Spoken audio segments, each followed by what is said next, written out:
as I said, like it's coming from solution-focused group therapy or solution-focused coaching that I have been studying in clinical context between patient and provider relationship. And I found that it's very transferable to the different context where power imbalance is inevitable. So we started with, co-learning types of techniques such as boundary settings, hope activation, intentional listening that we can use in our graduate supervision. After learning about solution-focused communication, my graduate supervision changed drastically. It's like a paradigm shift, right? One principle is that we believe in students is the agent of change, and also student is an expert of their life. Then our role is not to teach them what to do, but help them how they can mature into this, whether they go to the academic field or professional field, how they can mature their strengths so that they can follow their objectives.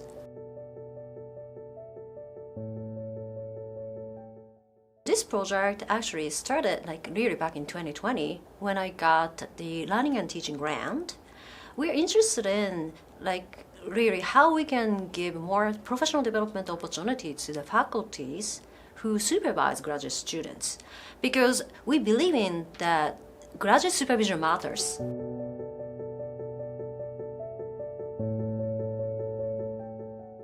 There's an assumption when you get a PhD, you already know how to teach or how to supervise students, but in reality, that's a different story. We feel like we need a horizontal network in which the colleagues can support each other and learn from their challenges, mistakes, or any pain points.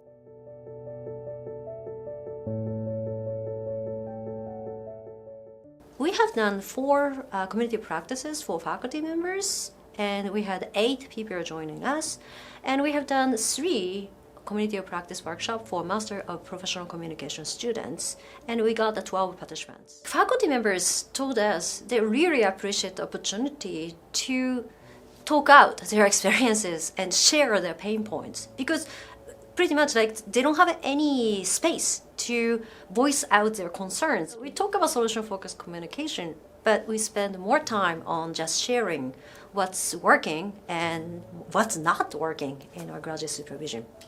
Students appreciated the understanding of they are the expert of their life. Type of community practice actually helped them to understand or revisit why they started this graduate study.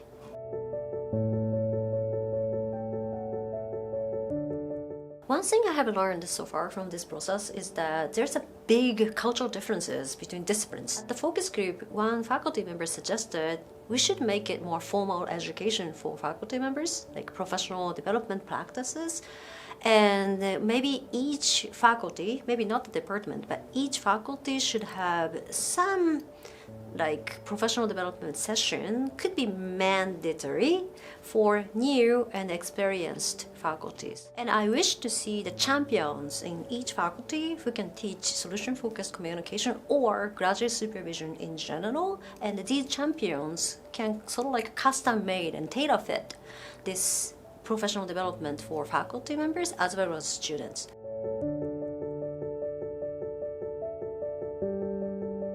I got one inquiry from the University of Glasgow, UK, and we had such a privilege to publish our blog about our academic article. And it was interesting to learn that in the UK, actually the supervisor training is mandatory. But I also offered grad skills program, grad skill workshop for graduate students outside of the creative school. Thank you to Dr. Nancy Walton, the YSGS, and with Professor Asma Malik of School of Journalism. And Professor Malik has been a great research partner since 2020. I learned so much from her.